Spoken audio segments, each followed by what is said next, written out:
Teaching physicians this one important concept sounds easy, but it's a lot difficult to implement. But if you're able to do this successfully, it could change your life and career forever. Let's talk about it on this episode of Bootstrap MD.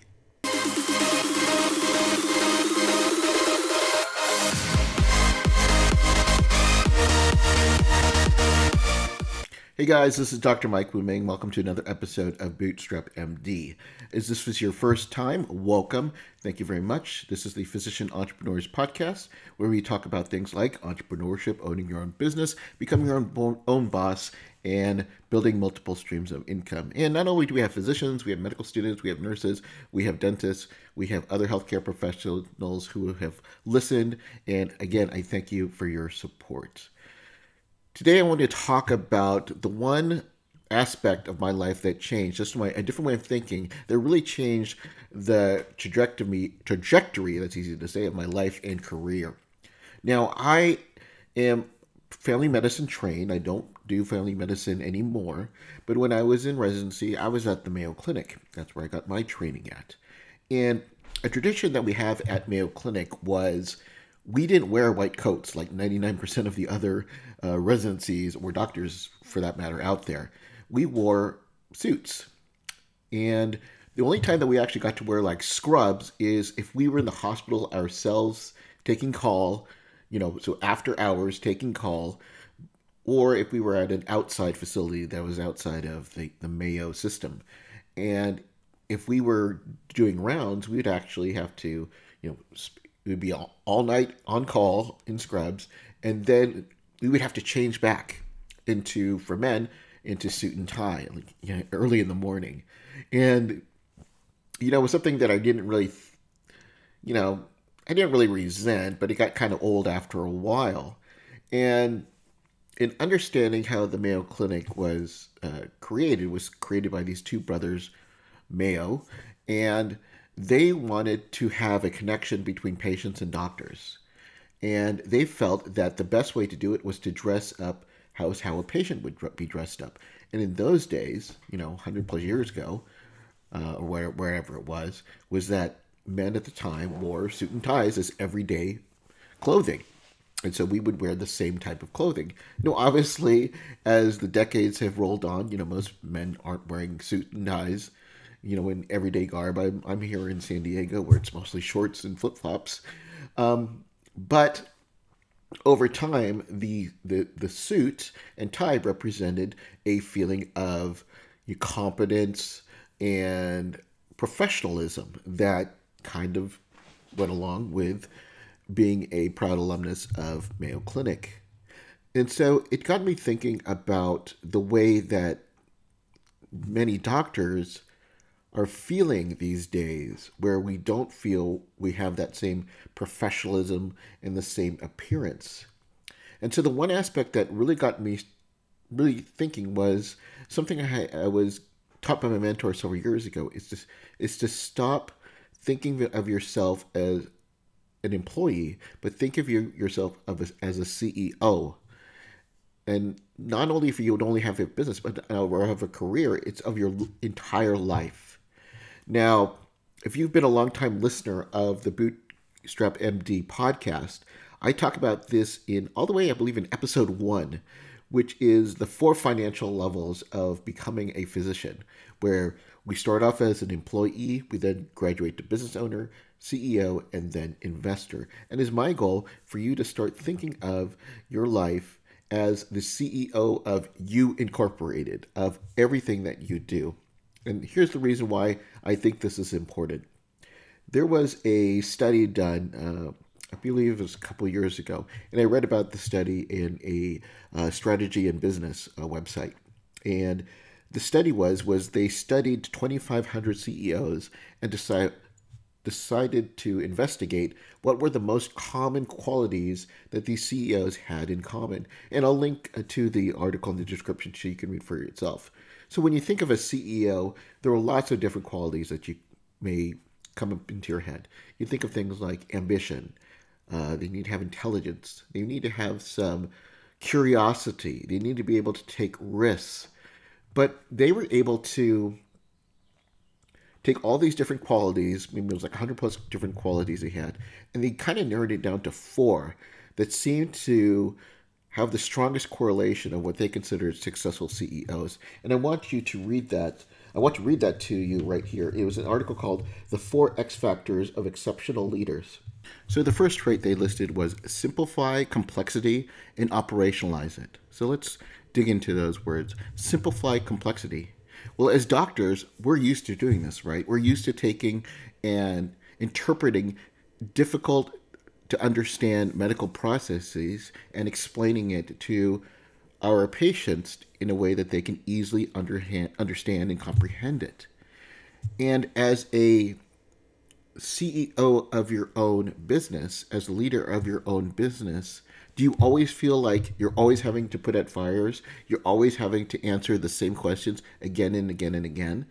Well, if you are, then that shows that there is a breakdown in on the operations. I always want to see how I can do to systematize it better.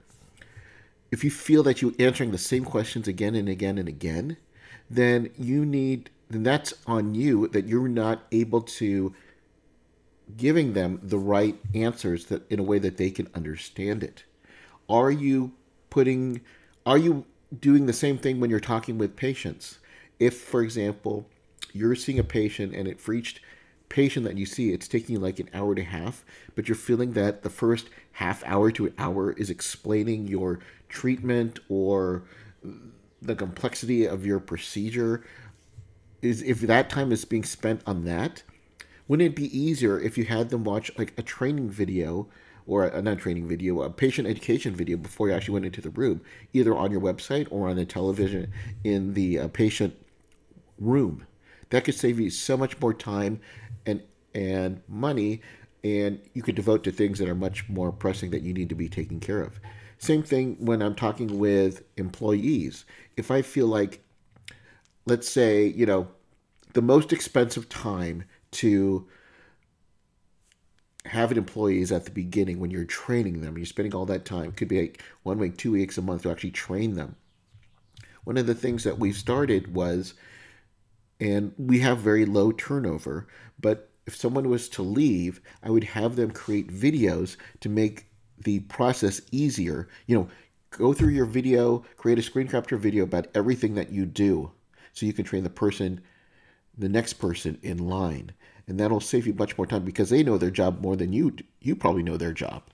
And it's better for them, better for you is to let them train it rather you then train them yourself. So I'm always thinking about how can I systematize it? How can I make this is a complex situation, how can we simplify it if it's a problem that comes in again and again and again? Number 2 is drive ambition for the whole enterprise. Are they seeing you as a motivation, as providing motivation for the staff? When I have my business, it's not just about the success of me, it's a success about the entire business. If the business does well, everybody does well. There's more times for bonuses, there's more time for raises, there's more times you're going to be given the stability of having a job, moving forward. Here's why we want to grow this business, and explain to them what is it. Do they see the same vision you have, or are there people who don't see your vision and maybe you need to cut those folks loose? Those are the things that you want to look at. And how do you serve as a leader that can inspire these folks on moving forward? Same thing with your patients. Are you inspiring them to become a better version of themselves? How are you doing that? Or do you feel like you're just, prolonging the inevitable? Again, it depends on what you do, but those are things that you want the entire business to grow, and that's acting like a CEO, even in your own life. I think many times that I see where, and not just with doctors, it's, a lot of, why did this happen to me? Woe is me. Why did this occur to me? If you start thinking of it and looking at it from like a 30,000 feet view, yes, this is not a good situation, but what are the possible solutions that can get me out of this situation to not only help myself, help my you incorporated, including, your family, your friends, your ecosystem, so to speak. Number three is play well on teams, but don't lead. And this almost seems like a contradiction, right? I just talked about leadership. Well, the idea is that understanding that in these, when they did their data, that many of these businesses were successful when they led teams on our particular problem that they had to initiate. And it's not just like one person trying to do it, but instead having a few others incorporated where it's based upon the success of the team. So, for example, one thing that we've been looking on at the time of this recording, we were in a pandemic and our clinic was pretty much, we've cut a lot of hours. We're still open, but we've cut a lot of hours. I'm formulating a team to what do we need to do to reopen? And then if there are certain aspects of the team, having a subset of that team focus on, let's say, engaging our prior patients who we haven't seen in a while. Look at offering different new products that we could be offering during this unprecedented time. So we'd have a certain amount of teams that focused on these areas. So one of the questions that the teams ask themselves, even before they actually start the team, are, what do we need to work on together to accelerate the strategy? What are the 3 priorities that we must tackle as a team? And then those answers can drive meeting agendas, guides how decisions are made, and focuses communications to the bigger organization. And then number 4 is they build leaders. And this makes a lot of sense. I'm always big on empowering my individuals so they can make their own decisions, make the correct decisions, and not you have to be asked every single question about your business because you're going to go nuts. You'll be going crazy. I'm really good. I think one of the reasons why I have loyalty is I empower them to help them make their own decisions and give them, obviously you want to give them boundaries at first, but then when you're ready to, you want them to grow, just as you want your business to grow. If you don't teach them how to swim, they're going to end up drowning, and you're going to end up drowning as well. Some students are surprised as like, what are the different vendors that you use, or what's the different pricing? I may or may not know all of the vendors, and the reason being is I empower certain people in my organization to go out and find the best prices and what's the best price for my particular business. So the same thing, for you in your life. Think about who are the people that you can empower, and so that you're not always having to make all of the decisions or do all of the activities. That's why the importance of outsourcing things that is beyond what you should be doing based upon your being a CEO. So let's get back to thinking like a CEO. And one of my mentors had taught me is to start thinking about making, think about what a CEO's salary is. Let's say the CEO's salary is $500, $1,000 an hour is what he mentioned to me. How many times have you given away things for free? Like you'll give a free phone call, you'll give a free advice. I see a lot of people now, like, I teach consultants, and they're willing to, give free advice, free consult, hours of our time to whoever. You don't know who those people are. When I'll get email like, hey, Mike, I'm in San Diego. I live in San Diego. I'm in San Diego. Love to meet you. Maybe they'll buy me coffee or even offer me lunch. And I'm thinking again, I don't know who you are. I'm starting to make the time for my friends and people that I know, some or perhaps students of mine or I believe could be a good fit. But I'm not just going to take it to anybody because I'm thinking about this $1,000 an hour.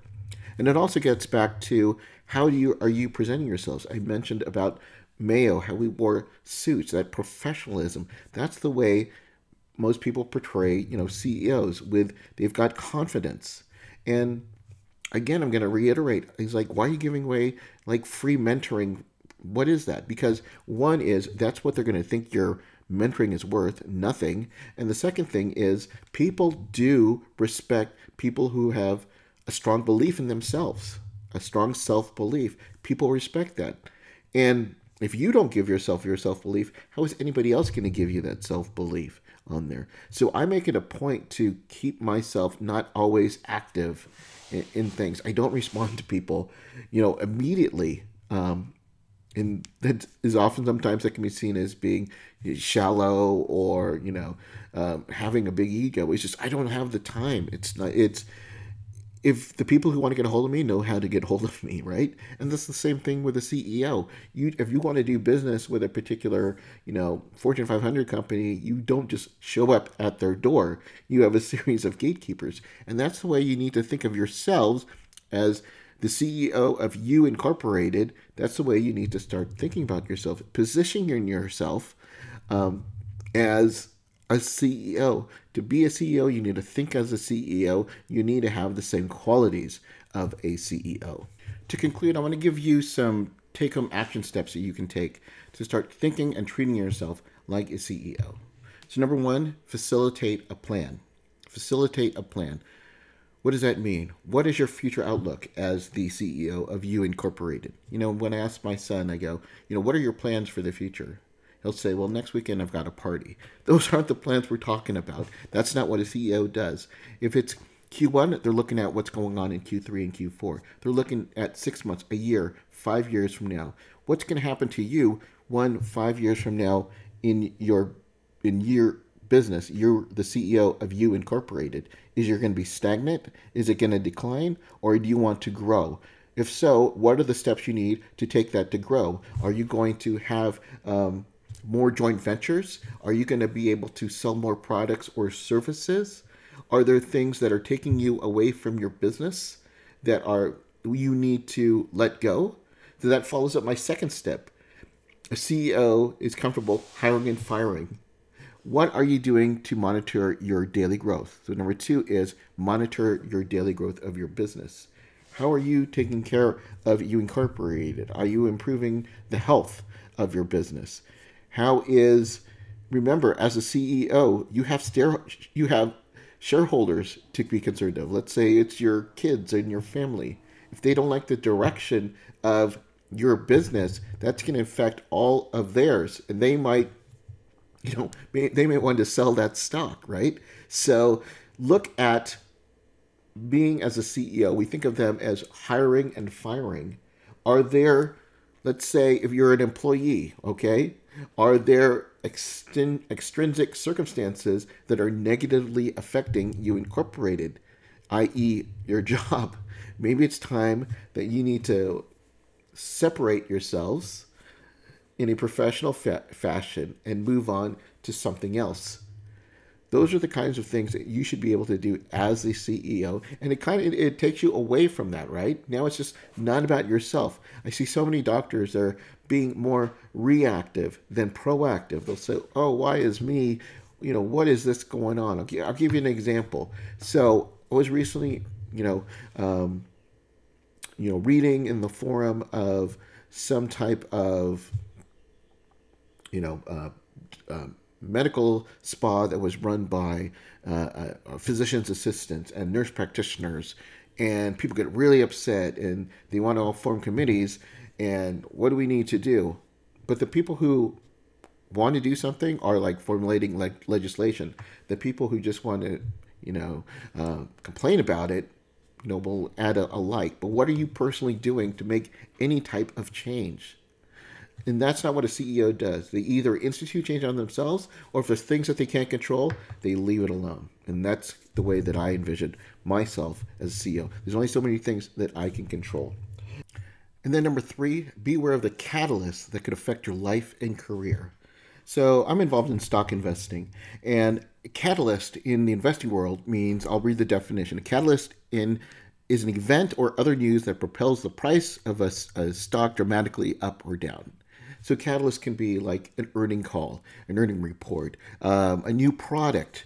These are all things that you need to be open. Are there catalysts that you can occur that hopefully will move your business, You Incorporated, to a positive direction, such as speaking at an event, forming your own event, creating your own products, being open to joint ventures? These are the type of catalysts that can affect your business. Are you open to them? Are you open to these opportunities? Be always aware. They're always around. But you can only get them if you keep your eyes open and your ears open for you to recognize them and then, more importantly, implement and take action on them. So that's what I want you to do today. Start thinking of yourselves as a CEO. Think of yourselves as making $1,000 an hour. You're going to be much more respectful of your time and of yourself and of your business. That's what I have here to share with you today. As always, keep moving forward. If you have not picked up your copy of The Positioned Physician, what have you been waiting for? This promotion isn't going to last. I would love to give you a free copy of my book with a small shipping and handling charge if you are in the United States. It's called The Doctor's Playbook for Entrepreneurship. Earn more, work smart, and love medicine. Again, it is my journey to building a 7-figure business, how I started my business from my laptop. I would love to give you guys a copy of this. All you need to do is go to positionedphysician.com/free book, and we'll send you your own copy right away. Again, as I mentioned, this promotion is going to be ending soon. Get your copy right now. I'd love for you to read this.